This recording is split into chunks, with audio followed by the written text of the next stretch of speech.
आचार्य श्रीधर स्वामी के आविर्भाव की कथा। बृहस्पति जी ने कहा, देवेंद्र, द्वापर में कृषि कार्य से जीवन यापन करने वाले मेघ शर्मा नाम के एक ब्राह्मण थे।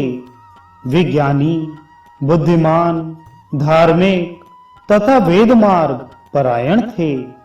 प्रतिदिन अपने धन के दशांश से सभी देवताओं की भक्ति पूर्वक पूजा करते थे। एक बार शंतनु के राज्यकाल में 5 वर्ष तक अनावृष्टि हो गई। केवल 1 कोस पर्यंत ही वृष्टि होती थी। उस समय धान्य का भाव 1 मुद्रा में द्रोण मात्र हो गया। केवल मेघ शर्मा नाम का वह ब्राह्मण सूर्य की कृपा से धन धान्य संपन्न था। अन्य पीड़ित प्रजागण राजा की शरण में गए। दुखित राजा ने मेघ शर्मा को बुलाया और प्रणाम कर कहा, देशश्रेष्ठ, आप मेरे गुरु हैं। आप कोई ऐसा उपाय करें जिससे मेरे राज्य में सुवृष्टि हो। इस पर मेघ शर्मा ने कहा, राजन, श्रावण मास में 12 ब्राह्मणों द्वारा विधि पूर्वक सूर्य मंत्र का जप, हवन, तर्पण, ब्राह्मण भोजन आदि द्वारा सूर्य की आराधना करने से आपके राज्य में सुवृष्टि होगी। राजा ने वैसा ही किया।